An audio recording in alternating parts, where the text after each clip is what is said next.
दिल्ली के बुरारी एरिया की एक आम सी सुबह थी, लेकिन उस सुबह ने पूरे देश को हिला कर रख दिया। 1 जुलाई 2018 सुबह के करीब 7:30 बजे एक पड़ोसी ने भाटिया परिवार के घर का दरवाजा खुला देखा। यूं लगा जैसे कोई सुबह काम में बिजी होगा, पर जैसे ही उसने अंदर झांका उसके पैर थिरक गए। घर के अंदर एक ही कमरे में 10 लाशें रस्सी से लटकी हुई और एक बूढ़ी माँ जमीन पर लेटे हुए। एक पूरा परिवार 11 लोग एक साथ एक ही घर में मौत के साए में सोए हुए। पुलिस आई, मीडिया आया, पूरी दिल्ली में अफरा तफरी मच गई। शुरू में सबने सोचा शायद ये कोई कलेक्टिव सुसाइड है, लेकिन जैसे जैसे घर के अंदर सर्च हुआ वैसे वैसे राज और गहरा होता गया। घर में लिखे थे अजीब और गरीब नोट, अंत में सब ठीक हो जाएगा, याद रखना हम फिर मिलेंगे। 11:29 पे सब कुछ शुरू होगा। और सबसे हैरान कर देने वाली चीज थी एक डायरी में लिखा था, पापा आ रहे हैं, सब तैयार रहना। पुलिस ने डायरी के हर पेज को पढ़ा। उसमें हर दिन के रिचुअल्स लिखे थे, हर एक मूवमेंट डिटेल में, जैसे कोई किसी अनसीन शक्ति से निर्देश ले रहा हो। ये सब लिखा था ललित के हैंड राइटिंग में, जो परिवार का छोटा बेटा था और कहता था कि उसके पिता की आत्मा उससे गाइड करती है। कहा जाता है ललित कुछ साल पहले एक एक्सीडेंट में छोटी सी हेड इंजरी के बाद कुछ दिन तक बेहोश रहा था। तब से उसका बिहेवियर बदल गया था। वो कहता था, पापा मुझसे बात करते हैं, मुझे रास्ता दिखाते हैं।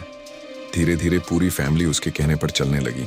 उसने लिखा, आने वाले सोमवार को सब एक साथ क्रिया करेंगे और उसके बाद सब कुछ ठीक हो जाएगा। पुलिस ने घर के छत से लेकर कमरे तक सब कुछ देखा। गैस पाइप निकले हुए थे, जिनमें से 7 सीधे और 4 थोड़े साइड में थे। लोगों ने कहा, क्या ये 11 पाइप उन 11 लोगों का प्रतीक थे? किसी ने कहा, ये बस कॉन्सिडेंस है।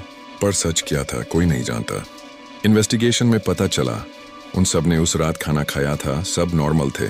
कोई डिप्रेशन, कोई झगड़ा, कोई जख्म नहीं मिला। लेकिन सब एक ही वक्त पर रस्सी से लटक गए, एक जैसे पोजीशन में, आंखों पर पट्टी, हाथ बंधे हुए, जैसे कोई रिचुअल फॉलो कर रहे हो। उनके पैर जमीन से थोड़े ऊपर थे, लेकिन कुर्सियां नीचे थी। कोई भी साइन नहीं था कि किसी ने स्ट्रगल किया हो। टनकातान एक्सपर्ट्स ने कहा यह एक साइकोलॉजिकल केस था, शेयर्ड साइकोसिस। मतलब एक व्यक्ति का भ्रम पूरी फैमिली में फैल गया। ललित को लगता था उसके पिता उनसे बात कर रहे हैं और उसने उन्हें मोक्षा पाने का रास्ता दिखाया। फैमिली को यकीन था अगर सब मिलकर ये क्रिया करेंगे तो उनके पूर्वज उन्हें अपने पास ले जाएंगे। लेकिन सवाल अब भी वही है, अगर ये सब एक रिलीजियस रिचुअल था तो सबने एक साथ ये कैसे कर लिया बिना किसी के चिल्लाए? क्या उन्हें हिप्नोसिस में डाला गया था या किसी ने उन्हें मैनिपुलेट किया था? इन्वेस्टिगेशन के दौरान पुलिस को कोई एक्सटर्नल फाउल प्ले नहीं मिला, न किसी स्ट्रेंजर का साइन, न मर्डर का सबूत। केस को क्लोज कर दिया गया as a suicide due to shared delusion. लेकिन बुरारी के लोग कहते हैं रात में उस घर के अंदर से आवाजें आती हैं, खिड़कियों से कभी कभी हवा नहीं पर कोई सांस जैसी महसूस होती है। 11 जिंदगियां एक ही घर में, एक ही रात में, और कोई नहीं जानता क्या वो सच में अपने पिता से मिलने गए थे या किसी अनजान अंधविश्वास के शिकार बन गए।